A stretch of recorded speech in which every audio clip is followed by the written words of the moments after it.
महाराष्ट्र विधानसभा चुनाव का बिगुल कभी भी बज सकता है। राजनीतिक पार्टियां अपनी अपनी तैयारियों में जुट गई हैं, तो वहीं चुनाव आयोग भी जल्द ही चुनाव की तारीखों का ऐलान कर सकता है। अब राजनीतिक पार्टियां दांव पेच लगाने में भी जुट गई हैं। लोकसभा चुनाव के दौरान बारामती में दिलचस्प लड़ाई देखने को मिली थी। ऐसे में कयास ये लगाए जा रहे हैं कि अब विधानसभा चुनाव के दौरान भी बारामती सीट पर पवार बनाम पवार की लड़ाई देखने को मिल सकती है। लोकसभा चुनाव में बारामती सीट पर अजीत पवार की पत्नी सुनेत्रा पवार का शरद पवार की बेटी सुप्रिया सुले से मुकाबला हुआ था, जिसमें सुप्रिया ने सुनेत्रा को हरा दिया।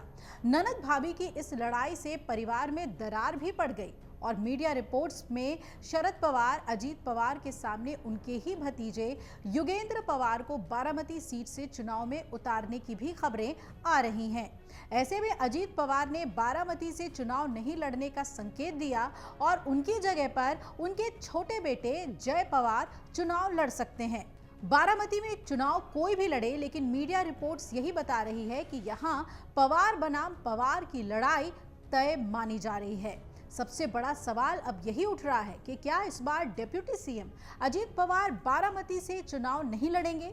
ये सवाल इसलिए भी अहम है कि पुणे जनसंवाद यात्रा के दौरान जब उनसे पूछा गया था कि उनके बेटे जय पवार बारामती से चुनाव लड़ना चाहते हैं, क्या उनको टिकट दिया जाएगा। इस पर अजीत पवार ने कहा कि क्यों नहीं दिया जा सकता, लेकिन लोकतंत्र में वहां के कार्यकर्ताओं की इच्छाएं महत्वपूर्ण हैं। पार्टी की पार्लियामेंट्री बोर्ड जो तय करेगी वही होगा।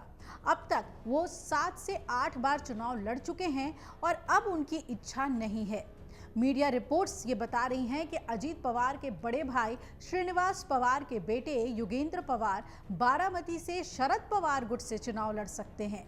ऐसे में शायद अजीत पवार भतीजे से सीधे अपनी लड़ाई न चाहते हो, क्योंकि लोकसभा चुनाव में सुप्रिया सुले के सामने अपनी पत्नी सुनेत्रा पवार को लड़ाकर वो परिवार में राजनीति को लेकर आए और हार के बाद उनकी काफी किरकिरी भी हुई। मीडिया रिपोर्ट्स ये भी बता रही हैं कि अजीत पवार अपनी सीट से बेटे जय पवार को चुनाव लड़ा सकते हैं। ऐसे में इस बार बारामती में पवार वर्सेस पवार की चुनावी लड़ाई काफी दिलचस्प होने जा रही है। शरद गुट की सांसद सुप्रिया सुले ने एक कार्यक्रम में लोगों से पूछा था कि उन पर अन्याय हुआ है, उनके खिलाफ लड़ना चाहिए या नहीं। आज वो लोग पार्टी तोड़ रहे हैं और कल आप लोगों के घर तोड़ेंगे। पवार परिवार के सदस्य और एनसीपी शरद पवार के फायर ब्रांड नेता रोहित पवार ने अंदेशा जताया कि अजीत पवार इस बार उनकी विधानसभा सीट करजत जामखेड़ से चुनाव लड़ सकते हैं, क्योंकि बीजेपी ने उन्हें बहुत परेशान किया, उन्हें झुकाने की कोशिश की, लेकिन वो नहीं झुके। तो जिस तरह से सुप्रिया सुले के खिलाफ बीजेपी ने दबाव बनाकर सुनेत्रा पवार को लड़वाया, उसी तरह बीजेपी का कोई बड़ा नेता या खुद अजीत पवार उनके खिलाफ चुनाव लड़ सकते हैं। अब आपको बता दें कि अजीत पवार ने एक इंटरव्यू में कहा कि सुप्रिया सुले के सामने पत्नी को चुनाव लड़ाना उनकी गलती थी, परिवार के बीच राजनीति को नहीं लाना चाहिए था। इसके बाद से ही राजनीतिक घटनाक्रम बदलने लगे और ऐसी चर्चाएं होने लगी कि क्या अजीत पवार को पछतावा है।